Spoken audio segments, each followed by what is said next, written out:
उद्धारं देहि सर्वासावर सर्वानुसन्धानि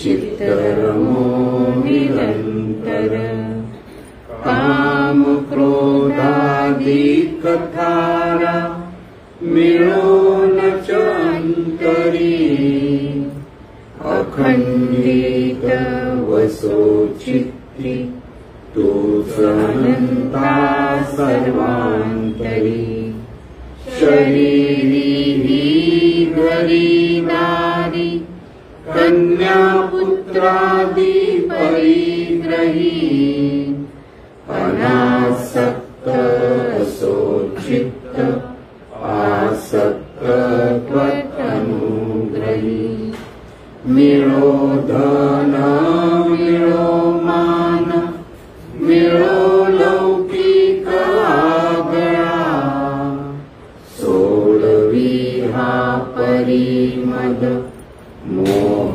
पाशांतुनी गळा असो भोग असो त्याग असो विद्या असो कला अविट पद पदमांची भाव भक्ती दे सकळा चराचर दिव्य रूप दिसो बाहेर अंतरी सर्वांचे भले व्हावे उच्चारो मन वैखरी मी माझे मावळो सर्व तू तुझे उगवता मी तूपणा जगन्नाथा ओ एकची तत्वता देव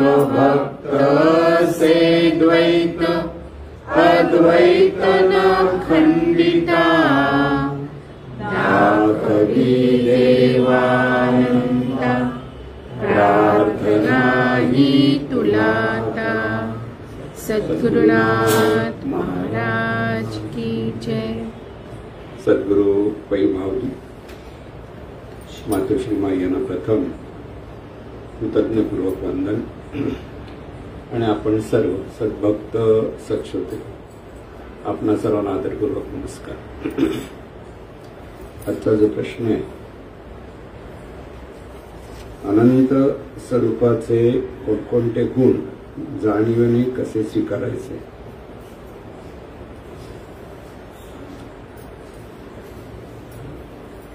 अनंत स्वरूप आपण ज्याला म्हणतो ते मुळात आहे निर्गुण निराकार आणि निर्गुण निराकार असं म्हटलं जातं तेव्हा तिथे कोणताही एखादा विशिष्ट गुण त्या स्वरूपाकडे नसतो। स्वरूपाचा गुण असा आहे असं म्हणता येत नाही। ते निर्गुण आणि निराकार आहे म्हणजे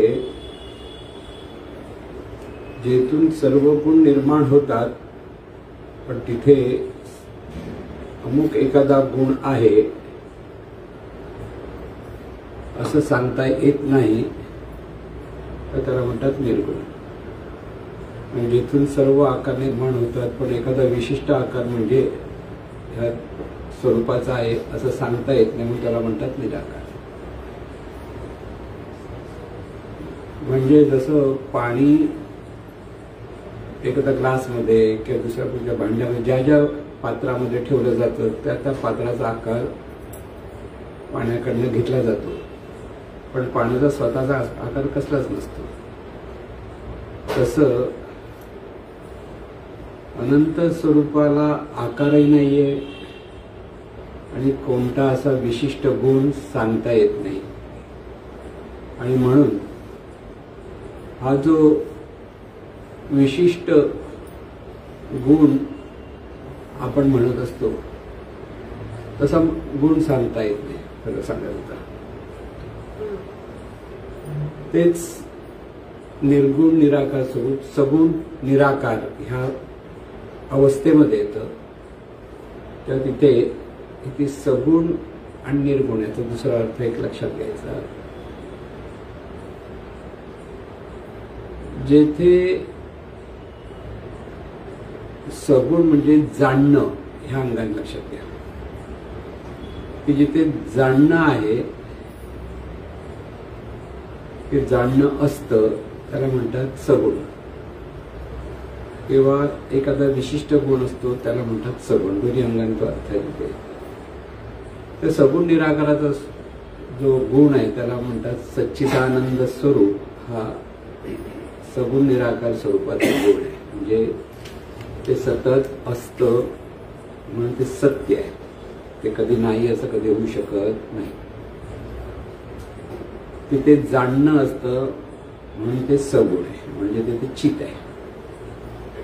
आणि तिथे सतत सहज आनंद आहे म्हणून ते आनंद. म्हणजे हे तीन गुण जे म्हटले जातात, तीन गुण म्हणजे खरं परमेश्वराचं म्हणजे सगुण निराकार स्वरूप जी अवस्था आहे ज्याच्या इतर स्वरूपाचं, तिथे हे गुण आहेत. म्हणजे ते सतत असतं, कधी नाही असं कधी होऊ शकत नाही. तर तिथे जाणणं चालू असतं की जिथून निर्मिती तिथे असते म्हणून जाणणं ह्या अंगाने. म्हणजे ते सहज आनंद असतो. म्हणजे तिथे आडेवेडे किंवा कष्ट असं काहीच नसेल, ते सहजपणे सगळं कळतं.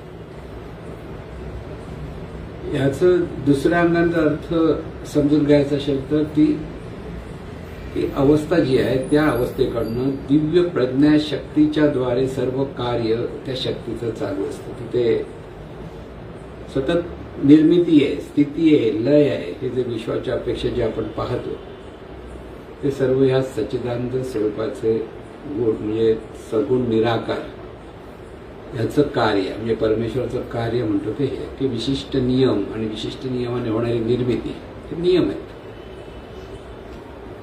म्हणून जर पाहायचं असेल तर ते सतत कार्यशील आहे. बघायला गेलं तर सतत कार्य त्या ठिकाणी चाललंय. त्याचं सगुण निराकार स्वरूपाचं निर्मिती, स्थिती आणि लय विशिष्ट नियमाने होत राहणं ते दिव्य प्रज्ञा शक्तीच्या द्वारे हा कार्यशील असणं हा एक तिथे गुण आहे. पण जरी ती कार्यशीलता असली तरी तिथे कसले आडेवेडे नसतात की जबरदस्तीने मेहनत केली आणि काम केलं, काम करतो असंही काही नसतं. ते आपोआप सगळं चालू असतं. तिसरी जी अवस्था आहे ती म्हणजे विश्वरूप ज्याला आपण म्हणतो, म्हणजे सगुण साकार रूप. ही तिसरी अवस्था. तीन अवस्था आहे. विश्वातील प्रत्येक निर्मिती जी आहे, जाणीव म्हणून जिथे आपण म्हणतो, पाहिलं जिथे जिवंतपणा जो म्हणतो, त्या जिवंतपणा ज्या निर्मितीमध्ये आहे तिथे ह्या तिन्ही अवस्था जिथे तशाच असतात. तेच सच्चिदानंद स्वरूप आपण म्हणतो. तेच निर्गुण निराकार, सगुण निराकार आणि सगुण साकार. तिन्ही अवस्था त्या प्रत्येक निर्मितीमध्ये असतात. म्हणजे आपल्या ठिकाणी सुद्धा त्या आहेत. आपण गाढ झोपतो तेव्हा आपण निर्गुण निराकार असतो. गाढ झोपेमध्ये आपण जेव्हा स्वप्न पाहतो म्हणजे स्वप्नाची निर्मिती होते, पण आपण निर्माण केलं असं होत नाही. मी निर्माण केलं असं म्हणत स्वप्नात पडतं असं. तर ती जी अवस्था असते ती पण सगुण निराकार असते आपलीच. जेव्हा आपण जागे होतो पूर्णता, त्या जागेपणाची जी अवस्था त्याला आपण म्हणतो सगुण साकार. म्हणजे सगळी रूपं आपण पाहायला लागतो, सगळी रूपं जाणायला लागतो, त्या पद्धतीने परत कृती करायला लागतो, अशी आपली अवस्था आहे. म्हणजे ह्या ज्या तीन अवस्था आहेत ह्या मूळ स्वरूपाच्या अवस्था आहेत. त्याच प्रत्येक रूपाच्या अवस्था आहेत. स्वरूपच रूपाच्या ठिकाणी असतं हा त्याचा मोठा पुरावा आहे. तेच गुण तिथे असतात. मग प्रश्न पडतो, मग अनंत स्वरूपाचे कोणते गुण जाणीवेने स्वीकारायचे, हा जो प्रश्न त्याच्यामुळे करायचं कोणाचे. तर जे संत आहेत, सद्गुरू आहेत, जे आत्मस्वरूपाशी एकरूप झालेले आहेत त्यांचे कोणते गुण स्वीकारायचे शिष्यरूप जाणीने हा प्रश्न बरोबर पडतो. लक्षात इथे काय आहे, आपण सद्गुरूंचे शिष्य आहोत, मग सद्गुरूंचे कोणते गुण आपण स्वीकारले पाहिजेत हा खरा अर्थ आहे. कारण सद्गुरू देहरूपाने आपणही देहरूपाने आहोत आणि आपली ही जी अवस्था आहे ती त्या अवस्थेत आपल्या जीवनाचा आपल्याला जर उत्कर्ष साधायचा असेल तर सद्गुरूंच्या गुणांचा अनुनय आपल्याला करता आला पाहिजे. हा जो अनुनय म्हणजे काय, तशीच कॉपी करणं. अनुभव नाही म्हणा, अनुनय. अनुनय म्हणजे तसंच वागणं. म्हणजे बऱ्याच वेळा गुरु आणि शिष्य परंपरेमध्ये गुरु जर भगवी वस्त्र घालत असेल तर शिष्य सगळे भगवी वस्त्र घालणारे असतात. संन्यासी गुरु असेल तर दाढी मिशा वाढवत असेल तर सगळे शिष्य दाढी मिशा वाढवतात. म्हणजे बाह्यांगाने पहिला अनुनय करतात. कळलं ना, बाह्यांग. आपले सर्व लेंगासर घालतात म्हणून आपले बरेच शिष्य लेंगासर घालतात. एकदा गंमत झाली, साईबाबांचे एक शिष्य होते सगुण, काय बरं त्यांचं नाव, आरती वगैरे म्हणायचे ते कोणते, हे गणू दास गणू. तर दास गणू म्हणजे पूर्वी परंपरेने कीर्तनकारासारखे धोतर घालणं वगैरे असं, म्हणजे वस्त्र व्यवस्थित घालणं होतं. तर एकदा साईबाबांना त्याला हसं म्हणाले, ह्या सगळ्याची गरज काय तुला. साईबाबांनी त्याला म्हणाले, तुला प्रबोधन करायचं म्हणजे सांगायचं. आणि दास गणू साईबाबांचं सगळ्या गोष्टी सांगायच्या ना, गोष्टी रूपाने सगळ्यांना बोध द्यायचे. त्यामुळे तुला अशी गोष्ट, मग तेव्हापासून ते असे उघड्याच्या उघड्याने, म्हणजे फक्त धोतर असायचं पण उघडे बंब असं राहून ते कसे, म्हणजे ते मग अमुक असे बसतं. पूर्वीच्या काळी कीर्तनकार म्हणजे असं सगळं वस्त्र घातलं पाहिजे, असे धोतर नेसलं पाहिजे, अशा माळा घातल्या पाहिजे, असा एक प्रकार होता. अजूनही आहे काही लोकांचे ते. तर महत्वाचा मुद्दा साईबाबा म्हणून ते बिचारे तसे दास गणू तसे वागायला लागले म्हणून सांगितलं. तर इथे सद्गुरू आणि शिष्य, म्हणजे सद्गुरू हा शिष्याचं तसंच्या तसं होण्याचा प्रयत्न करत असतो. आपलं शिष्य सद्गुरूंप्रती सद्गुरूंसारखं व्हायचा प्रयत्न करत असतो, हा त्याचा अर्थ असतो. पण नुसतं बाह्यांगाने केलं म्हणजे झालं नव्हे. परत लक्षात, कारण बाह्यांगाने आपण बोलतो सद्गुरूंसारखं आपण असं जे वाटतंच तो ओके, वरच्या बाह्यांगाने आहे बरोबर. खरं सद्गुरूंचे जे गुण आहेत, ते सद्गुरूंचे जे ज्ञान आहे ते शिष्याने आत्मसात करणं ही खरी सद्गुरू सेवा सुद्धा आहे, सद्गुरू भक्ती पण आहे आणि सद्गुरू उपासना पण आहे. सगळ्या गोष्टी तिथे महत्वाच्या. कारण सद्गुरू भक्ती किंवा सद्गुरू उपासना होण्यासाठी सद्गुरूंनी दिलेलं जे ज्ञान आहे ते आत्मसात होणं फार महत्वाचं आहे. आणि म्हणून सद्गुरूंची जी उपासना आपल्याला जर व्हायला हवी असेल तर महत्वाचा मुद्दा लक्षात ठेवायचा आहे. सद्गुरूंचं वर्णन गुरुचरित्रामध्ये अनेक अध्यात्मशास्त्रामध्ये केलं जातं. तो महत्वाचा मुद्दा लक्षात ठेवायचा. ब्रह्मानंदम परमसुखदम केवलम ज्ञानमूर्ती द्वंद्वातीतम गगन सदृशम तत्त्वम असि विलक्षम एकम नित्यम विमलम अचलम सर्वधी साक्षीभूतम भावातीतम त्रिगुणरहितम सद्गुरु तोम नमामि. जिथे वर्णन केले आहे तिथे महत्वाचा मुद्दा लक्षात घ्या. ब्रह्मानंदम किंवा ज्ञानानंदम सुद्धा शब्द वापरला. ज्ञानानंदम परमसुखदम केवलम ज्ञानमूर्ती, म्हणजे केवळ ज्ञानमूर्ती आहे. सद्गुरू कसे असतात की ज्ञानामधला आनंद असो, त्यांच्याकडनं ज्ञान ज्या प्रकट होतं त्या त्यांच्या ठिकाणी तो आनंद स्फुरत असतो, म्हणून ज्ञानानंद किंवा ब्रह्मानंद म्हणजे सर्वात विशाल असा जो असतो तो त्याला म्हणतात ब्रह्म. तो जिथे ब्रह्मानंद परमसुखदम अतिशय सुखमय, त्यांचं दर्शन घेतलं की समोरच्याला सुखद अशा भावना निर्माण होतात. म्हणून ब्रह्मानंदम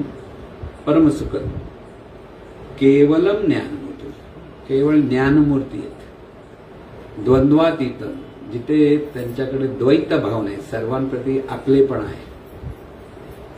द्वंद्वातीत म्हणजे द्वैताशिवाय, द्वंद्वातीतम गगन सदृश. कसं आहे? आकाशासारखं, की आकाश जसं सर्वांना व्यापून राहतं तसं सद्गुरू हे सर्वांना व्यापत असतात, सर्वांप्रती एकत्वाने पाहत असतात. म्हणून द्वंद्वातीतम गगन सदृशम तत्त्वम असि विलक्षण, ते तूच आहे हे जे सतत त्यांच्या कृतीतून दाखवतात आणि त्यांच्याकडून ते सतत आचरणात येत असतं.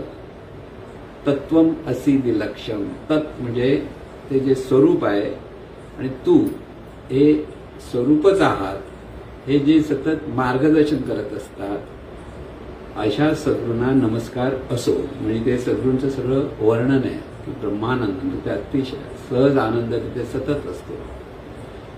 तिथे कोणाही बद्दल भेद नसतो, कोणाही बद्दल श्रेष्ठ कनिष्ठ ह्या भागातून ते पाहत नसते. तिथे त्यांच्याकडे सर्वांप्रती आपलेपणा असतो, प्रेमभाव असतो, सर्वांच्या कल्याणाचं सतत तिथे आंतरिक प्रेरणा असते. आणि असे हे सद्गुरू असतात. त्या सद्गुरूंना आपण नमस्कार. म्हणजे सद्गुरूंचं खरं वर्णन जे आहे ते अशा पद्धतीने आहे की जे सगुण निर्गुण निराकार सगुण निराकाराप्रमाणे त्यांचं कार्य, त्यांच्याकडून ज्ञान सतत प्रसवत असतं आणि त्या ज्ञानातून सर्व सुखी व्हावेत ही त्यांची इच्छा असते. म्हणून प्रत्येक मनुष्याला हवं काय असतं? शेवटी त्याला हवं असतं समाधान. सगळ्यात महत्वाचं आहे, लक्षात ठेवा. आणि ह्या समाधानासाठी नेमकं काय केलं पाहिजे? की सद्गुरूंकडे हे समाधान कशामुळे आलं? जे सद्गुरूंकडे समाधान आहे ते समाधान आपल्याकडे असायला हवं. आज आपण छोट्या छोट्या गोष्टीमध्ये पटकन असमाधान व्यक्त करतो, की छोट्या छोट्या गोष्टीमध्ये आपण निर्णय विकारात पटकन गुंतून जातो. तर तिथे ते तसं न होता जसे सद्गुरू आहेत तसं आपल्याला, म्हणजे आपलं आचरण, आपले विचार, आपले उच्चार त्याप्रमाणेच असायला पाहिजे. असा जो शिष्य असतो तो खरा सद्गुरू भक्त असतो, की जिथे सद्गुरूंनी जे जे सांगितलेलं आहे ते आपल्याकडनं पुन्हा पुन्हा होण्याचा किंवा पुन्हा पुन्हा ते प्रगट होण्याचा जो शिष्य प्रयत्न करत असतो तो खरी त्याची उपासना आहे. तिथे नुसतं नमस्कार केला किंवा पूजा अर्चा केली की कीर्तन केलं की स्तवन केलं म्हणजे ती उपासना असं म्हणत नाही आपण. ही उपासना म्हणजे जसं उप म्हणजे जवळ आणि असं म्हणजे बैठक. सद्गुरूंची उपासना म्हणजे सद्गुरूंच्याशी एकरूपतेची जी स्थिती शिष्याला प्राप्त होते ती त्याची उपासना असते. म्हणून सद्गुरू भक्ती म्हणत असताना शिष्याचं सगळं लक्ष सद्गुरूकडे सतत असतं, सतत सद्गुरूचं ज्याच्या स्मरण असतं आणि त्यामुळे त्यांचे गुण त्याच्या शिष्याकडे आपोआप प्रगट व्हायला लागतात पाहता पाहता. कारण त्याचं सगळं फोकस सद्गुरू असतो. म्हणून सद्गुरू कसे बोलतात, सद्गुरू कसा विषय मांडतात, की सद्गुरूने जे ज्ञान दिलं ते कसं आपल्या आचरणात द्यायला पाहिजे ह्याचं त्यांना चिंतन असतं. म्हणून गुण म्हणताना सद्गुरूंचे गुण आपल्याकडे आत्मसात झाले पाहिजे हा महत्वाचा भाग. म्हणून सद्गुरूंचे गुण आठवावे, की सद्गुरूंच्या गुणांचं चिंतन करणं म्हणजे सद्गुरूंची उपासना करणं हा महत्वाचा मुद्दा लक्षात ठेवायचा. की इथे सद्गुरू जर निरपेक्ष असतील तर ते खरे सद्गुरू असतात. आपणही निरपेक्ष झालं पाहिजे ही पहिली ओळख. म्हणजे पहिली खूण कोणती आहे? सद्गुरूंच्या प्रती खूण कोणती असते? सद्गुरूंना शिष्याकडनं कसल्याही गोष्टीची अपेक्षा नसते. निरपेक्षपणे ते सतत ज्ञानार्जन ज्ञानदानाची प्रक्रिया त्यांच्याकडून सतत होत असते. की जो कोणी त्यांना प्रश्न विचारेल की ज्ञान आत्मसात करण्याचा प्रयत्न करेल तर त्याच. अगदी गौतम बुद्ध अगदी शेवटचा महानिर्वाण होण्याच्या वेळेला सगळी लोक ज्यावेळेला होते एक व्यक्ती तिथे आली की मला त्यांच्याकडनंच त्यांनी जे साधना देत होते ती हवी. त्यावेळेलाही शेवटच्या क्षणी गौतम बुद्ध तिथे उठले आणि त्यांनी त्याला साधना दिली आणि परत महानिर्वाणाला पोचले. म्हणजे शेवटच्या क्षणाला पण ज्याला ज्ञान देण्याची सहज प्रेरणा असते तो असतो सद्गुरू, तो असतो संत. लक्षात ठेवा. त्याला कसली अपेक्षा नसते की समोरच्याचं काय अपेक्षा नसेल म्हणण्यापेक्षा समोरच्याला ते ज्ञान मिळावं आणि तो सुखी व्हावा ही अपेक्षा असते. अपेक्षा नाही असंही म्हणता येत नाही, पण दुसरं काय ते त्यांच्याकडे मिळावं आणि आपण त्याप्रमाणे करावं. म्हणून इथे महत्वाचा मुद्दा लक्षात घ्यायचा की ते सद्गुरू जसे निरपेक्ष आहेत तसं आपली सगळं जीवन निरपेक्षपणे आपण जगलं पाहिजे. आता हे निरपेक्षपणे म्हणताना परत संसारी म्हणून निरपेक्षपणे कसा जगेल असा प्रश्न येतो.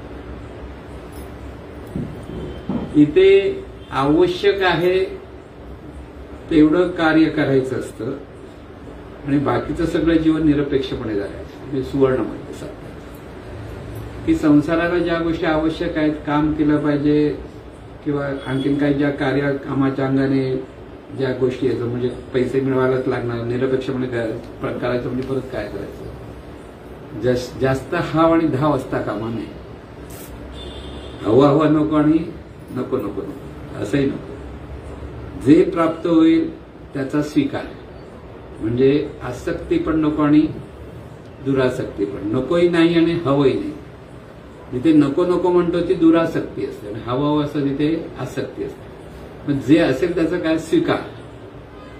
जी परिस्थिती ते काही गोष्ट समोर संतांकडे येते त्याचं ते नकोही म्हणत नाहीत आणि हवंही म्हणत नाहीत कळत. पण समोर ज्याला आनंद मिळावा म्हणून त्याचा स्वीकारही करतात. नको म्हणणं म्हणजे चुकीचं आणि हवं म्हणणं आहे दोन्ही अहंकाराची रूप आहेत. नको नको म्हणतोय अहंकार आहे आणि हवं म्हणतोय अहंकार आहे. इथे निरंकारी वृत्ती म्हणजे काय जे आहे त्याचा स्वीकार. स्वीकार कोणाचा कोण कोणाला देतं. उजव्या हाताने डाव्या हाताला स्पर्श केला प्रेमाने कोणी कोणाला काय दिलं ज्याचं त्याला मिळालं. लक्षात म्हणजे कोणी ते दिलं म्हणजे काय कशाला दिलं पाहिजे असा जो प्रश्न पडतो तो अहंकार आहे. आणि का देत नाहीत आहे लक्षात ठेवायचं की इथे निरासक्त असं जे आपण म्हणतो म्हणजे जे आहे ते सहज स्वीकारण्याची अवस्था आपली असली पाहिजे. कोणी स्तुती केली म्हणून डोक्यात हवा भरता कामा नये आणि कोण निंदा केली म्हणून डोकं खराब करून घेता कामा नये. पण कोण कोणाचं निंदा करते आणि कोण कोणाची स्तुती करते हा जो भाग आहे ना. कोणाची कोण स्तुती आणि कोण कोणाची निंदा करते ह्या अवस्थेला जर सद्गुरू ज्यांना आपण म्हणतो ते जर पोचले असतील तर ते बरोबर. ती अवस्था तो गुण आपल्याला घ्यायचा म्हणजे आपल्याला सद्गुरूंकडून कसले गुण घ्यायचे सतत बघायला की आपल्या सद्गुरूंनी पैमावलीने नोकरी केली अगदी रिटायर्ड होईपर्यंत केली. त्यावेळेला त्यांचं कार्यही चालू होतं. रिटायरमेंट झाल्यानंतर ते कार्य त्यांचं जोरात सुरू झालं होतं जे परमार्थिक आपलं जीवननिधीचं कार्य. तो मिळालेला पगार माईंकडे द्यायचे माई सगळं सांभाळायचे आणि हे आपलं जीवननिधीचं कार्य करायचे. म्हणजे इथे सुवर्ण पद्धती साधायचे की कोणत्याही गोष्टीची हवं म्हणजे किती हवं आणि नको म्हणजे अजिबात का नको अशा ह्याच्यात कधीच पडले नाही. जे आहे ते स्वीकारणं ह्या अंगाने त्यांनी सर्वांना मार्गदर्शन केलं. त्यामुळे सद्गुरूंचे जे गुण आपण म्हणतो की आता सद्गुरू बघायला गेलं तर तिथे काम क्रोधादी कथारा मिळूनच अंतरी. अजिबात काम आणि क्रोध काम म्हणजे हवेपणा लक्षात काम याचा अर्थ कामना म्हणजे हवेपणा पण नको आणि क्रोध पण नको.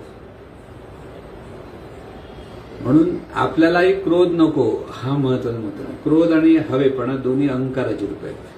म्हणजे अहंकार कुठे नाही सगळीकडे अहंकार आहे. असा हवं तसा हवं असं जे आपण म्हणत असतो. तर तिथे दोन्ही तिथे असता कामा आहे. म्हणून तरी पण काही संत आणि सद्गुरू रागवणारे दिसतात आपल्याला रागवतात पण ते रागवतात ते समोरच्या हितासाठी रागवतात. स्वतःच्या अहित झालं म्हणून रागवत नाही. आपण काय करतो आपल्या मनासारखं झालं नाही म्हणून रागवतो. संत त्यांच्या मनासारखं झालं नाही म्हणून रागवतात असं कधी होत नाही. तर ते समोरच्याचं हित तो अहिताचं काहीतरी करतो म्हणून त्याला समजवण्यासाठी रागवतात. दोन्ही गोष्टी लक्षात म्हणजे आपलेही सद्गुरू कधी कधी रागवत होते, नव्हते असं सांगता येत नाही, आहे ते आहे. पण त्यामागे त्याचं समोरच्याचं हित व्हावं हीच भावना असते. जशी आई मुलाला रागवते की रागवते, कधी रागवते, तो काहीतरी चुकीचं करत असेल की काही त्याचं अहित होत असेल तर ते रागवते. तसं सद्गुरूंचं रागवणं असतं. पण आपले सद्गुरू रागवून थोडा वेळ त्याला जवळ पण घ्यायचे, त्याला समजून सांभाळून परत घ्यायचे की एखाद्या माणसाला बोलायचं काही चुकलं असेल सांगायचे आणि मग त्याला परत प्रेमाने जवळ घेणं की त्याला सांभाळून घेणं असंही ते प्रकार करायचे. ही गोष्ट आपल्याला शिकता आली पाहिजे की गुण कसे स्वीकारायचे ह्या अंगाने पण. म्हणून निरपेक्ष असलं पाहिजे, निरासक्त असलं पाहिजे, प्रत्येक परिस्थितीचा स्वीकार करण्याची धैर्य असलं पाहिजे. वृत्तीने म्हणत धैर्य पाहिजे. समोरची व्यक्ती तुम्हाला तुमचा सन्मान करत असेल तोही धैर्याने घेता आलं पाहिजे, अपमान करत असेल तोही धैर्याने घेता आलं. तिथे धैर्य लागतं, नाही तर का माणूस पळतो मागे पलायनवाद. कोणीही चांगली गोष्ट केली तर त्याचा आनंद सद्गुरूंना होतो, शिष्याने कोणती करणे. एक सद्गुरूंचं म्हणजे इथे कौतुक सद्गुरूंच आहे. मी जे आता तुम्हाला उदाहरण देतो त्यात थोडंसं वाटत की अरे स्वतःचा मोठेपणा सांगतात का, पण ते नेहमी म्हणायचे कदम तुमच्यासारखं मला शांतपणे प्रवचन करता येत नाही. तुम्ही कसं शांत एका सुरात करता, मी प्रयत्न करतो पण होत नाही. हा त्यांचा मोठेपणा आहे, माझा मोठेपणा सांगत नाही. शिष्याचा मोठेपणा सांगण्याचा मोठेपणा सद्गुरूकडे असतो. लक्षात घ्या की शिष्य ज्या वेळेला करत असतो ते कौतुकाने पाहत असतात आणि शिष्याकडे जरी समजा सगळ्यांच्या समोर कधी बोलले नसतील, कधी बोलले आता याचं, पण ते बऱ्याच वेळा ते बोलत पण नव्हते कारण उगीच एकदा अहंकार होतो म्हणून बोलायचे नाही. पण शिष्याने एखादं चांगली कृती केली की त्यांना खूप आनंद व्हायचा सद्गुरूंना. आपल्यालाही तसं झालं पाहिजे. इतरांनी कोणी चांगलं काम करतंय, चांगलं बोलतंय तर त्यांना आनंद व्हायचा असा आपल्याला आनंद झाला पाहिजे.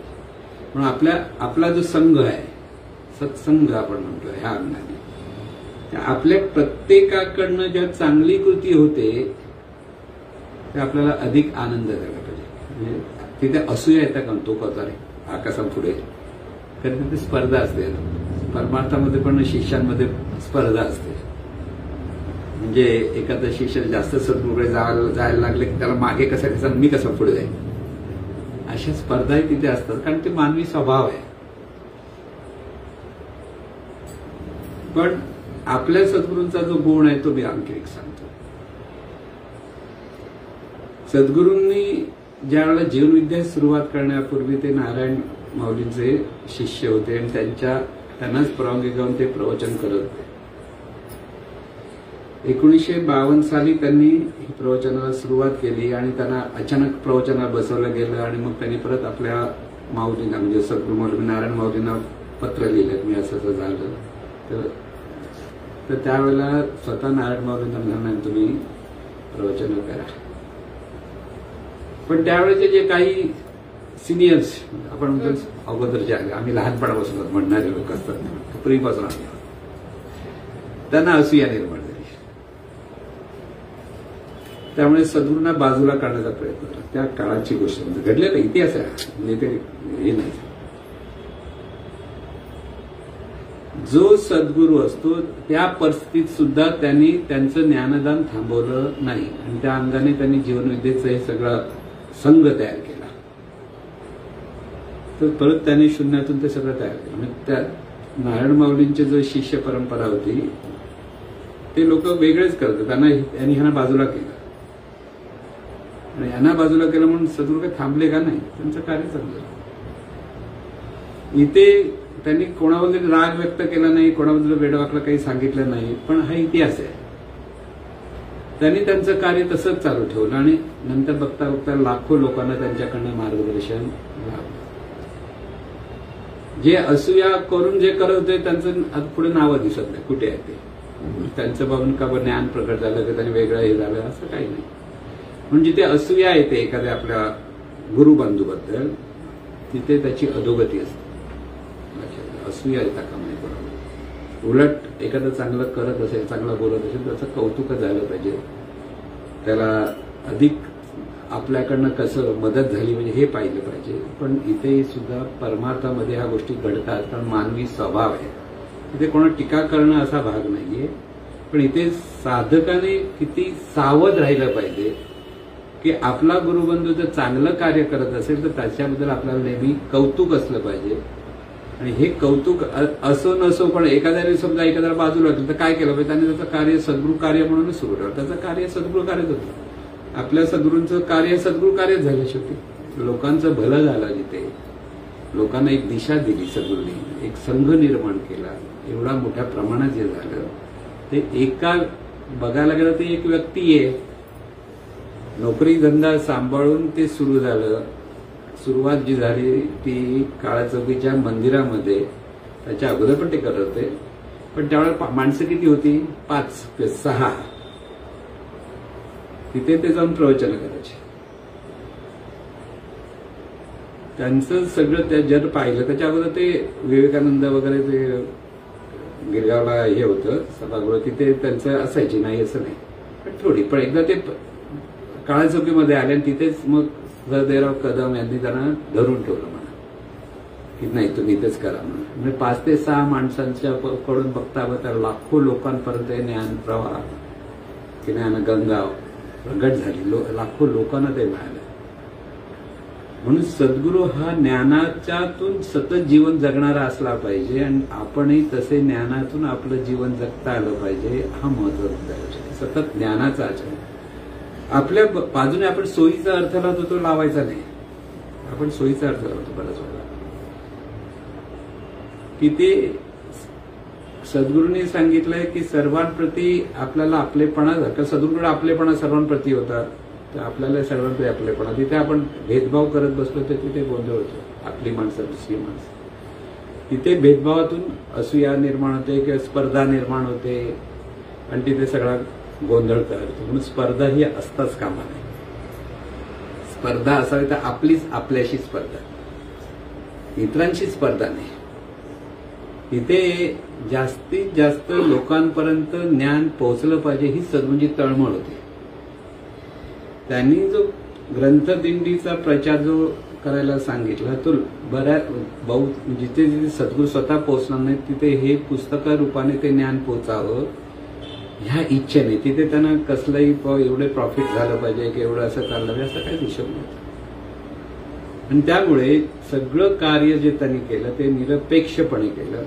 आणि तीच निरपेक्षतेचा महत्वाचा गुण आपल्याकडे घेता आला पाहिजे. शून्यातून त्यांनी जीवनविद्या निर्माण त्यांच्याकडनं झाली, केली म्हणत नाही, तिथे झाली. तसंच प्रत्येक शिष्याला आपलं जीवन जगण्याची बुद्धी प्राप्त झाली पाहिजे की आपणही त्याप्रमाणे म्हणजे काय, आपण एक त्याप्रमाणे म्हणजे काय, आपल्याला त्या ज्ञानातून सतत अशा पद्धतीने राहिलं पाहिजे की इतरांना त्याचं आपोआप मार्गदर्शन. सांगण्यापेक्षा आचरणाकडे लोकांचं लक्ष असतं. लोक काही आता चांगले वक्ते असतात ते छान बोलतात पण आचरण तसं नसतं. मग लोक काय म्हणतात अरे हा बोलतो बरोबर पण आचरण. मग इथे गुण काय असतं, बोले तैसा चाले त्याची वंदावे पाऊले असं जे सांगितलंय. त्याचे सद्गुरू आपले जे सांगत होते ते तसे स्वतः वागत होते. आपल्यालाही तसं वागता आलं पाहिजे. आपण नाही तर मोठमोठ्या गोष्टी सांगतो, कृतज्ञता आहे, दान केलं पाहिजे, हे दान करा, ते दान करा, त्याने पुण्याही मिळतं, आपण नाही करत. बऱ्याच वेळेला पाहतो आपण की ते लोक दुनियेला सांगत दान करा, दान धर्म करणं हे पुण्य आहे का, तर तुम्ही आम्हाला द्या म्हणून. पण तुम्ही माझ्याकडे मागत त्या नाही, ते नाही म्हणत कारण ते नॉन रिटर्न मॉडेल येतो. तसं नाही. सद्गुरूंनी कधीही कोणाकडे पैशाची मागणी केली नाही. किंबहुना कोणी लोक जर देत असतील तर ते म्हणायचे पहिले आधी घरच्या लोकांना विचारून. एक माणूस रिटायर झाल्यानंतर का ते लाखाचा चेक घेऊन आला होता तर ते म्हणाले त्याला परत दिला आणि त्याला सांगतो घरी विचारून घे पहिले किती द्यायचे, कारण भावनेतून नको करूच, कारण नंतर तुला त्याच्या रिटायरमेंट नंतर मिळालेल्या पैशाचा हिशोब होता तो. त्यामुळे एवढे देऊ नकोस असे होतं. म्हणजे इथे कसं होतं, काळजी होती, समोरचं देतो म्हणून घ्या असं काही कधी होता कामा नाही. लक्षात घ्या, देतोय म्हणून घ्यायचं नाही. तिथे समोरच्याची अवस्था काय, त्याला परत तो भावनेतून देतोय म्हणून उगी त्याला परत त्रास होता कामा नये. ही जी चिंता, काळजी घेणं, काळजी करणं नाही, काळजी घेणं जी असते ती काळजी घ्यायची, ते घ्यायचा गुण हा सद्गुरूंकडे होता. लोकांची ती काळजी घ्यायची. एखादा चुकत असेल तर त्याला सांगणं किंवा त्याला मार्गदर्शन करणं हे त्यांचं नेहमीचाच स्वभाव होता. म्हणून आपल्यालाही इतरांना सांभाळून घेता आलं पाहिजे. सगळ्यांना सद्गुरूंनी सगळ्यांना सांभाळलं. ज्या कार्यकर्ता होते पण वेडेवाकडे वागत होते त्यांनाही सांभाळायचे. कार्यकर्ते म्हणून कार्य करतो, जाऊन दे, सांभाळायचे. कळलं नाही. किंवा जे प्रवचन करत असतील तेही त्यांच्या चुका त्यांच्या कानावर तरी पण ते सांभाळायचे. जाऊन दे, काहीतरी करतोय, सांगतोय, असं कधी आरडाओरडा कधी कोणाला करायचे नाही. आणि सांभाळणं, कारण लोकांना जास्तीत जास्त धरून ठेवणं आणि त्याच्यातून आज ना उद्या ते सुधारणार, ह्या अंगाने त्यांचं सगळं कार्य होतं. म्हणून एखाद्याला कोणाला तरी पटकन सन्मान करणं किंवा एखाद्याचा अपमान करणं ही काही त्यांची मनाची अवस्था नव्हती. प्रत्येकाला आईच्या मायेनेच त्यांनी सांभाळलं. म्हणून हा एक गुण आपल्याकडे असला पाहिजे. म्हणजे सद्गुरूंचे गुण किती वर्णावे असा जेव्हा आपण विचार करतो ना, की ते प्रत्येक कृती ही शहाणपणाचीच असली पाहिजे. हा गुण, परिणाम काय होणार हे लक्षात ठेवून आपल्याला कर्म करता आलं पाहिजे. प्रत्येक कर्म, म्हणून कोणत्याही गोष्टी पटकन प्रतिक्रिया देऊ नका. म्हणतो त्याचं कारण हेच आहे की पटकन दिलेली प्रतिक्रिया ही वाईट परिणाम देऊ शकते. कारण कर्म चुकलं तर परिणाम वाईट मिळतो. कर्माचं फळ कर्मात असं जे आपण सांगतो. कारण शिष्य हा जीवभावातूनच जीवन जगत असतो. त्याचं ज्यावेळेला आत्म असतो, आत्मज्ञान त्याच्याकडे प्रगट होईल, तो शिवभाव प्रगट होईल, त्याची पुढची गोष्ट असते. पण आता जो असतो तो जीवभावातून असतो आणि त्याला प्रतिक्रिया देणं हा त्याचा पटकन स्वभाव असतो. म्हणून प्रतिक्रिया न देता शहाणपणाने प्रतिसाद द्या. शहाणपण पटकन कोणाचं, अगदी आपल्या जवळच्या माणसाचा पण अपमान करता कामा नये. लक्षात, आपण कधी कधी अपमान म्हणजे आपल्याला वाटत नाही त्याचा अपमान करतो, पण आपण पटकन तोडतो, बोलतो, कौतुक करत नाही. चांगलं करून सुद्धा आपण त्याचं कौतुक करत नाही. कौतुक का करत नाही, काही कारण असू शकते. पण ते सुद्धा आपल्याला दुःख, इतरांना दुःख देऊ नका म्हणतो, म्हणजे आपण दुःख देतो न कळत जवळच्या माणसाला सुद्धा. आता ती माणसं बोलतीलच की न बोलतील, कधी बोलतील कधी न बोलतील, असं म्हणजे इथे इतकं सजग राहिलं पाहिजे. सतत सावध सजग म्हणतो मी, की आपल्यामुळे इतरांना दुःख, आपल्या बोलण्याने, आपल्या वागण्याने आपल्याकडनं त्याला दुःख द्यायचं नाही. द्यायचं नाही म्हणतो मी. द्यायचं नाही म्हणजे तुमच्या वागण्याने समोरचा आपोआप दुःखी होतो. त्याला काय तुमचं आपोआप, त्यांनी चांगले कपडे का घातले हो, दुःखी झाला. काय कळलं मी काय म्हणलं, तो दुःखी होतो. त्याचं गरज नाही, तो दुःखी व्हायचं तर स्वभाव असे त्याला दुःखी होतो. पण उगीच तोडायचा नाही कोणाला, उगीच कोणाला तरी वेडावाकडं बोलायचं नाही शक्यतो. म्हणून मस्करीत सुद्धा कधीही वेडावाकडं बोलू नका. आपण म्हणतो मस्करी केली किंवा विनोद करायला, म्हणून विनोदातून पण अशा गोष्टी करू नये. कारण समोरच्या व्यक्तीला कुठेतरी त्याचं जर दुःख होत असेल तर ते आपल्याकडनं होता कामा नये. इथे सावध राहायला पाहिजे, खूप सावध राहावं. कारण आपण कधी बोलता बोलता बऱ्याच गोष्टी दुखावतो माणसाला. बऱ्याच वेळेला जीवभावामुळे आपण जे पाहतो समोरच्या व्यक्तीकडे ते आपल्या फ्रेम मधून पाहतो. आपल्याकडे भावना असतात. समोरची व्यक्ती चांगली वागते, वाईट वागते, हे त्याचं कर्म आहे. पण आपण आधीच ठरवतो तो असाच वागणार किंवा तो असाच आहे. तो असाच आहे नाही पाहायचा, तो ईश्वरच आहे पहा. हा गुण आहे.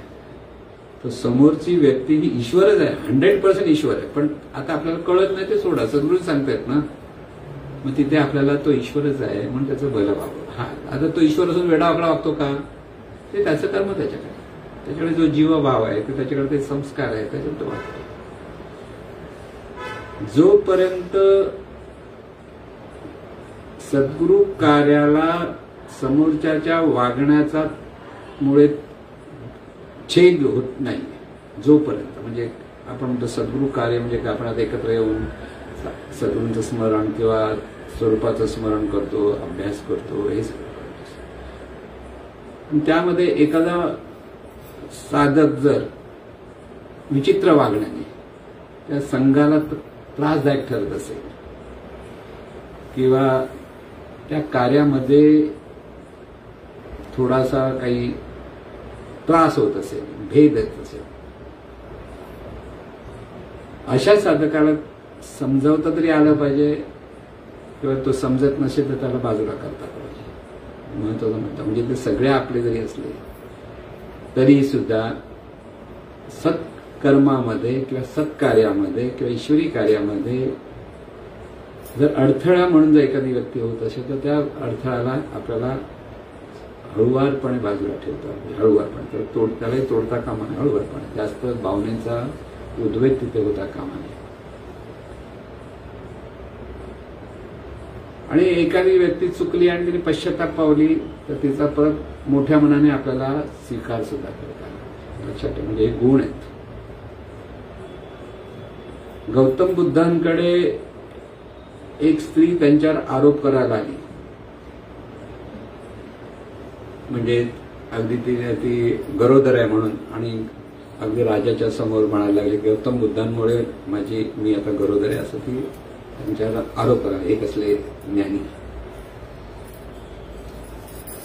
गौतम बुद्ध शांत बसला. आता एखादा माणूस तो घाबरला असणार, अरे हे काय चालतं. आजच्या काळचा जाम घाबरले जातो लोक. आजचा काळ कायद्याचा काळ, कोणी आरोप केला की काही खरं नसतं त्याचं. ते शांत आहे. पण थोडा काही ते बोलता बोलता तिने पोटाशी बांधलेलं ते काही बांधलेले कपडे बिपडे काय ओझवते बाहेर पडलं आणि ती खोटं बोलते हे कळलं तर लगेच सगळ्यांचं राग आला. तू अशी कशी करतोय गौतम बुद्ध. तर ती एकदम पश्चाताप पावली. तर ते राजाला म्हणाले, राजन हिला शिक्षा करू. राजाने सांगितलं हिला कोठडीत टाका. त्यामुळे ह्याली नको, तिला पश्चाताप होतो, तिला क्षमा कर. तो राजा काय म्हणाला, तुम्ही महात्मे आहेत म्हणून म्हणता, मी राजधर्म सांगून हिला कोठडीत टाकणार. आता बरोबर कोणाचं चूक कोणाची, त्याचा राजधर्म होता. ती चुकले तिला कोठडीत टाकले पाहिजे. गौतम बुद्धाचं म्हणणं तिचा पश्चाताप आहे ना, आता तिला नको एक त्रास. दोन्ही भावनेमध्ये हा फरक आहे. महात्मा असतो किंवा सद्गुरू असतो तो नेहमी पश्चाताप ज्याला होतो त्याचा स्वीकार करतो, त्याच्याबद्दल परत अनिष्ट कसलं चिंतन नसतं. लक्षात घ्या. म्हणून सर्वांचा स्वीकार आपण म्हणतो तो असा असतो की माणूस म्हणून आपण आपल्या प्रेममधून कधी पाहायचं नाही. आहे ती ईश्वरी शक्तीच आहे. ती ईश्वरी शक्ती जरी जीवभावात असल्यामुळे एखाद्या वेळेला ती आपला गैरफायदा पण घेत असेल असं आपण म्हणाले. गैरफायदा घेत जोपर्यंत तुमच्या शरीराला त्रास देत नाही तोपर्यंत तुम्हाला काही त्रास करून घ्यायची गरज नाही. येऊन तुम्हाला मारायला बिरायला आलं तर मात्र मागून तलवार घेऊन आलं काही वस्त्र घेऊन, पण तर तिथे सावध राहील. बाकीच्या वेळेला बाकीच्या गोष्टीला एवढं मोठं महत्व नसतं. प्रत्येकाचं कर्म प्रत्येकाकडे. आपण सत्कर्मच करत राहिलं पाहिजे. हा गुण आहे. हा गुण आपल्याला स्वीकारला पाहिजे. आपल्याला हा गुण स्वीकारण्यासाठी म्हणून आपलं चुकलं तर माफी मागायला ज्याला लाज वाटत नाही तर तो माफी मागतो तो मोठा असतो. दुसरा चुकला आणि त्याला क्षमा करता येत असेल तर तो मोठा गुण आहे. म्हणून क्षमा करता आली पाहिजे आणि आपलं चुकलं तर माफी मागली पाहिजे. तुमच्याकडे कोण येऊन जर मी चुकलं म्हणून क्षमा मागत असेल तर मोठ्या मनाने त्याला क्षमा करता आली पाहिजे, माफ करता आलं पाहिजे. लक्षात ठेवा की इथे सर्व क्षमा करणं माफ करणं हे सगळं कसलं लक्षण आहे. सद्गुरूंनी दिलेल्या ज्ञानातून पाहण्याचं लक्षण आहे. इथे क्षमा करणं की एखादा माणूस चुकलाय त्याने आपला अपमान केला पण तो येऊन क्षमा मागतोय ना, मग त्याच्याकडे कसलाही आपल्याला त्याच्याबद्दल वाईट उलट त्याला मोठ्या खुल्या मनाने स्वीकारणं हे महत्वाचं असतं. म्हणजे हा गुण आपल्याला असला पाहिजे की आपल्याकडनं जर चूक झाली तर आपल्याला माफी मागायला पण मोठं धैर्य लागतं. माफी कशी मागायची असं वाटतं ना.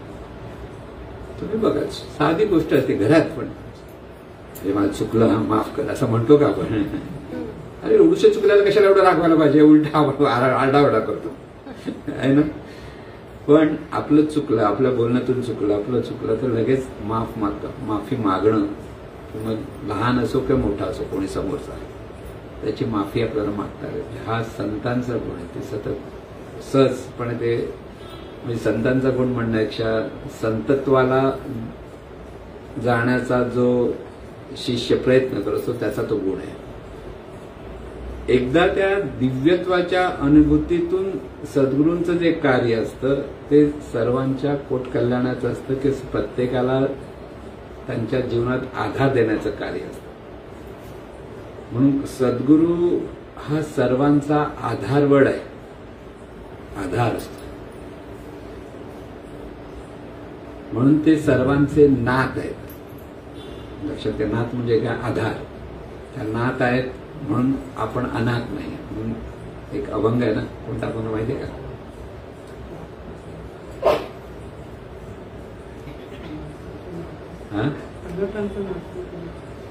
अनाथाचा नाथ जनार्दन. हो, हे बरोबर आहे. पण सद्गुरू आपला नाथ आहे हा अनुभव शिष्याला, खऱ्या शिष्याला सद्गुरूकडनं येत असतो. पण ते त्यांना कुठे ना कुठे प्रत्येक ठिकाणी त्यांचा आधार म्हणून तिथे त्यांचं ज्ञान असेल किंवा त्यांचं दर्शन असेल किंवा त्यांचं अस्तित्व असतं, ते त्या प्रत्येक शिष्याला आधार असतो जीवनाला. म्हणून त्यांना नाथ म्हणतात, अनाथांचा नाथ म्हटलं तसं. म्हणून हे सगळे जे गुण आहेत ते सद्गुरू हा सर्वव्यापी असं म्हणतो ना, तर सर्वव्यापी म्हणजे सर्वांची त्याच्याकडे भावना जी असते ती सर्व सुखी व्हावेत ह्या अंगानेच असतात. त्या अंगाने त्यांचं सतत कार्य हे चालू असतं. आणि सतत कार्य चालू राहणं किंवा कार्यक्षम राहणं, कार्यशील असणं हे सद्गुरूंचा गुण असतो. रामदास स्वामी त्या काळामध्ये कुठे कुठे फिरत होतो बघायला गेलं तर. त्या जंगलात कुठे जायचे, सज्जनपट कुठे कुठे कुठे जातात. ते फिरत होते कशाला? लोकांना मार्गदर्शन करायला. त्या गावात जाऊन परत मारूचं मंदिर स्थापायचे, तिथे मठ स्थापन करायचं, तिथे लोकांना तिथे. इथे त्यावेळेस पैसे कुठे होते? संन्यासी माणूस एक लंगोटी लावून असे उघड्याचे उघडे कुठे सगळे फिरत असायचे. पण लोकांच्या भल्यासाठी जी तळमळ असते ती तळमळ त्यांच्याकडे होती सगळी. त्याचं लोकांना ज्ञान मिळावं, लोक सुखी व्हावे. कारण त्या काळामध्ये गुलामीमध्ये लोक होती. त्यावेळेला मोगलाई होती म्हणतो आपण. मोगलांचं राज्य असल्यामुळे सर्वसाधारण माणसाला पाहिजे असं जीवन जगता येत नव्हतं त्या काळामध्ये. त्या काळामध्ये लोकांना आत्मज्ञानासाठी किंवा ईश्वरी शक्तीचं स्मरण करण्यासाठी रामदास स्वामींनी तो केलेला प्रयत्न असतो. म्हणजे संतांनी त्यांच्या त्यांच्या काळामध्ये ते तसं केलेलं असतं. आपल्या सद्गुरूंनी पण तसंच केलंय की लोकांना हे ज्ञान पोहोचण्याचा जो प्रयत्न त्यांच्याकडनं जो झालेला आहे त्याच्यातून लोक सुखी झाले पाहिजे त्यासाठी. आणि म्हणून सगळं ज्ञान, सद्गुरूंचं ज्ञान हे आपल्याकडे आत्मसात झालं पाहिजे. आणि त्या ज्ञानाप्रमाणे आचरण करणारे जे सद्गुरू असतात ते त्यांचे गुण आपल्याला आत्मसात करता आले पाहिजेत. हा महत्वाचा मुद्दा आपल्याला लक्षात ठेवायचा की ते प्रत्येक वेळेला सद्गुरूंकडे पाहता आलं पाहिजे की त्यांच्याकडे कोणता गुण आहे. म्हणजे सहज बोलती तोची उपदेश असं जे सांगतात, सहज बोलतात. की इथे सहज बोलतात म्हणजे कसं होतं? म्हणजे परत अनुभव सांगतो. एकदा मी ते दादरला होते, दुसऱ्या का तिसऱ्या माळावर राहायचे ना. ते जिना चढावून वरपर्यंत जावं लागलं दादरला असताना सद्गुरू. तर मी एकदा त्यांना भेटायला गेलो तर ते दम लागला होता. थकलेत ना तुम्ही? नंतर त्यांच्याबरोबर उतरणार ऍश ट्रेनमध्ये जवळ प्रवचन असायचे शाळेमध्ये. तर मला लक्षात हे पण रोज चढत असेल ना. मला तुम्ही पण चढतो ना? हो मी पण चढतो, पण मी असा चढतो की व्यायाम करतोय. दृष्टी सकारात्मक, प्रत्येक गोष्टी ही सकारात्मक आणि स्वीकारात्मक दोन गोष्टी आहेत. स्वीकार पण आणि सकारात्मक असला पाहिजे. हा गुण आपल्याला स्वीकारात्मक लक्षात. वगैरे रडत बसत नाही असं होतंय, हो तसं होतंय, हो तसं होतंय. आणि बऱ्याच लोकांचा तो स्वभाव असतो. दुखणं सांगत बसतात. दुखणं सांगत तर ते चिंतन होतं आणि ते चिंतनातून ते अधिक अधिक वाढत जातं. दुखणं कोणाला सांगायचं? डॉक्टरला. बाकी या लोकांना नका सांगू. बाकी लोक सगळे डॉक्टर बनतात. ते उपाय सांग, हे करावं, ते करावं, ते करावं. जो डॉक्टर आहे त्याला सांगणं बरोबर, बाकी त्यांना सांगण्याचं गरज नाही. जर सगळ्यांना ते कळलं असतं. पण इथे लोकांना आपली सहानुभूती मिळावी. लोकांनी अरे अरे अरे तू हेच होतं असं म्हटलं की बरं वाटतं ना. अशी पण काही लोकांचा स्वभाव असतो. पण इथे अडकायचं नाही. जे आहे ते स्वीकारता आलं पाहिजे. जिथे अपाय आहे तिथे उपाय शोधता आला पाहिजे. महाराजांचं नेहमी वाक्य, जिथे अपाय तिथे उपाय. म्हणून प्रत्येक ठिकाणी आपल्याला उपाय शोधता आला पाहिजे. अपाय आहे, काही वेळेला असतो अपाय, नाही असं नाही, कारण आपली परिस्थिती अशी अनुकूल प्रतिकूल सगळीकडे चालतच असते. तिथे उपाय शोधणं हा महत्वाचा मुद्दा. म्हणून उपाय शोधता आला पाहिजे, की उपाय हा असतोच, नसतो असा कधीच नसतो. लगेच होणार नाही, थोड्या दिवसाने उपाय मिळेल. पण त्यासाठी सबुरी असायला हवी. आपल्याला सबुरी नसते. कधी होतो असं होतं. सबुरी असली की ते आपोआप हळूहळू प्राप्त होते. म्हणून श्रद्धा आणि सबुरी असा तो साईबाबांचा उपदेश आहे. श्रद्धा आणि साईबाबांकडे पाहिलं तर काय काय गुण दिसतात. परोपकार हा सर्वात मोठा गुण होता त्यांच्याकडे. परोपकारी सगळे त्यांच्याकडे जे येईल त्याचं भलं व्हावं यासाठी ते करायचे. बरं, बोलताना काय बोलूया, अल्लाह मालिक भला कर. मी भला कर म्हणत नव्हते, लक्षात घ्या. आणि परोपकारी आणि श्रद्धा आणि सबुरी. श्रद्धा ठेव, सबुरी ठेव. श्रद्धेतून करशील तर तुला मिळेल. आज हजारो लोक तिथे जातात, ते कशाला जातात? श्रद्धेतून. आता ते ज्ञान मिळतं न मिळतं, त्यांना कळतं न कळतं दुसरा पाहिजे. पण आजही शिर्डीला जे लोक जातात, तरुण जातात, सगळे जातात, ते कशामुळे जातात? श्रद्धेमुळे. आणि श्रद्धेमुळे त्यांना काही गोष्टी मिळतात आणि त्यांचं जीवनात भलं होतं, हा त्याचा प्रकार असतो. पण आता ते श्रद्धा आणि अंधश्रद्धा याचा परत मेळ घालता आला पाहिजे आपल्याला. आता साईबाबांकडे अंधश्रद्धा कोणत्या, श्रद्धा कोणत्याचा प्रश्न पडेल. पण जे चालत चालत गेल्यामुळे आपल्याला जीवनात सगळ्या गोष्टी सुटतात, त्यासाठी पायी पायी जाणारा आता मोठा समूह आज चाललेला आहे सगळीकडे, खूप मोठ्या प्रमाणात चालतो. पायी चालल्यामुळे साईबाबा खुश होतात असं का वाटतंय ना मला कळत नाही. की इथून मुंबईवरून शिर्डीपर्यंत पायी पायी गेलेत म्हणजे साईबाबा एकदम खुश होणार, तसं नसतं. तिथे त्या भावनेतून नाही. पण आता पायी पायी झाल्यामुळे बाबा साईबाबांचं स्मरण करत करत जात आहेत म्हणून ते स्मरण तेवढे दिवस होतं, हा एक प्रकार फायदेशीर ठरू शकतो. पण होत असेल तर. म्हणून इथे काही वेळेला आपला अमूल्य वेळ, आपण प्रापंचिक माणसं असतो, आपल्या रजा कमी असतात, हा विचार आहे ना. प्रत्येकाला रजा मिळतात असं नाही. 10 दिवस 12 दिवस जायचं आहे, चालत. बरं चालत, बरं येताना चालत येतात का? नाही, चालत येताना बरं बस पकडून येतात, गाडी पकडून येतात. का असं? की ही श्रद्धा, हिला म्हणतात अंधश्रद्धा आहे. श्रद्धा पाहिजे की तुम्ही मनापासून साईबाबांची भक्ती करत असाल तर तुम्हाला त्यांच्या शब्द आहेत त्याप्रमाणे तुम्हाला ते तुमचं मागणं पूर्ण होतं. कारण सगळे जातात ते निरपेक्षपणे, कोण साईबाबांकडे जात नाही. साईबाबांना भेटायला कोण जातं का? साईबाबांकडे मागणं मागायला लोक जातात.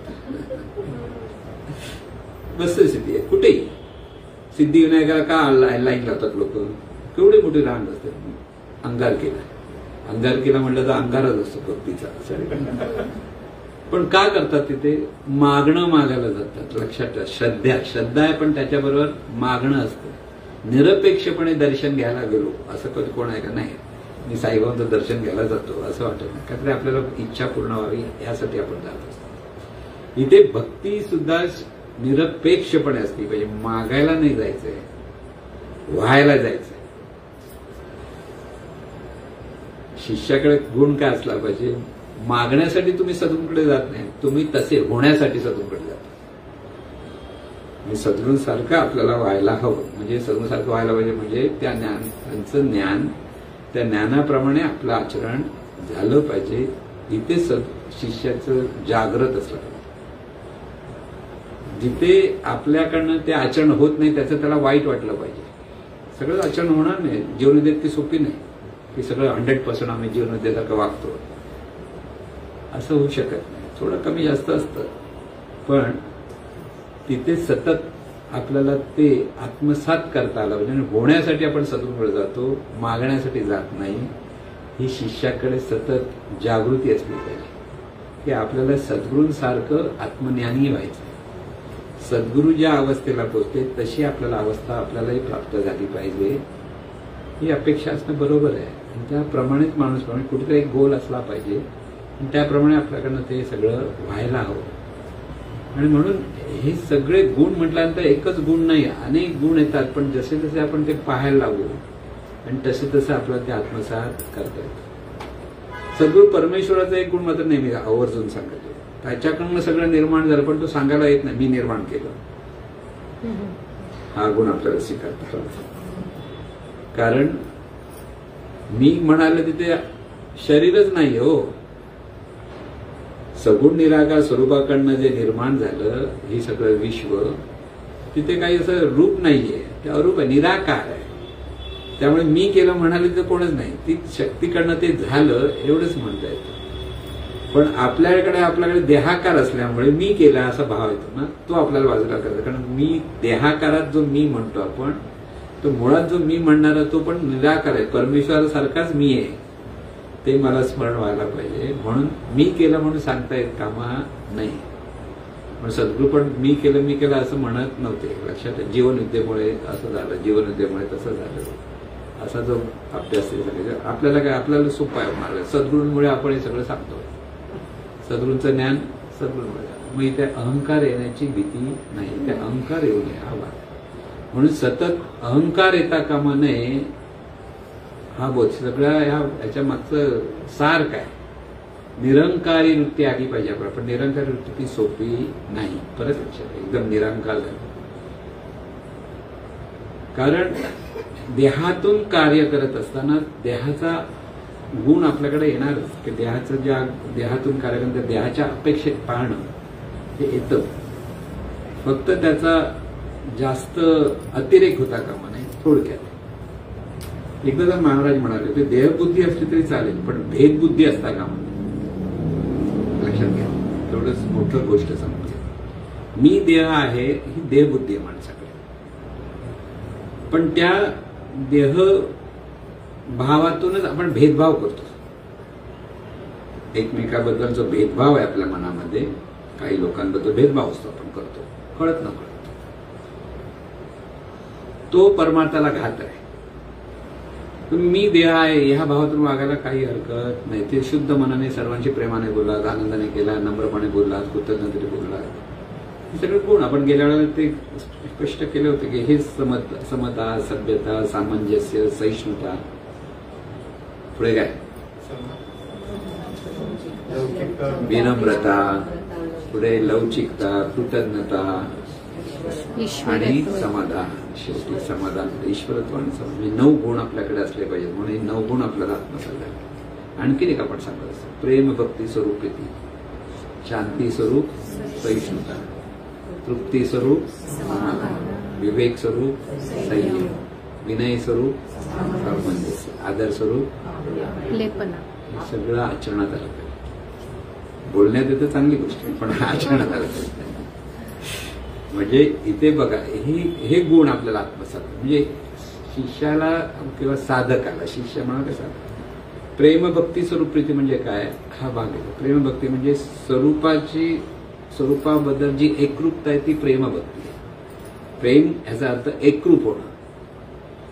स्वरूपाबद्दल जी एकरूपता आहे त्या अधिष्ठानावर प्रीती, म्हणजे सर्वांप्रती आपलेपणा, प्रेम. म्हणजे सद्गुरूंकडे जे असं ते स्वरूपाच्या अपेक्षेत जी शांती प्राप्त होते, त्या शांतीतून सहिष्णू होतो. म्हणजे कोणी काय बोलतो तरी शांतपणे रागवत नाही, पटकन चिडत नाही. स्वरूपाच्या अनुभूतीतून तृप्त असतो, म्हणून तिथे समाधानाने सगळं करतो. स्वरूपाच्या अंगाने तिथे ज्या विवेक येतो, म्हणजे ही सर्व स्वरूपाचीच रूप आहेत, हा विवेक आहे. तिथे प्रत्येकाशी बोलताना संयम येतो. स्वरूपाच्या अंगाने तिथे विनय येतो, तर त्यावेळेला सामंजस्य, म्हणजे विनयशीलता असली पाहिजे. म्हणजे आपल्याकडे बोलण्यात विनयशीलता असली. म्हणून साधकाने किंवा सद्गुरू शिष्याने आपण पहिलं विनयशील व्हायला पाहिजे. समोरच्याला आपण काहीतरी दादागिरी करून बोलणं, जसं दाखवायला जातो आपण ना, ते साधकासाठी घातक आहे. साधकासाठी घातक आहे. म्हणून समोरच्याला समजून घेणं, पण त्यासाठी विनयशीलतेने समजून घेणं. तो असा वागतोय, वेडावाकडा वागतोय, तेही समजून घ्या. चांगलं बोलतोय तेही समजून घ्या. प्रत्येकाला समजून घेणं म्हणजे तिथे स्वरूपभावातून विनयशीलता आली पाहिजे.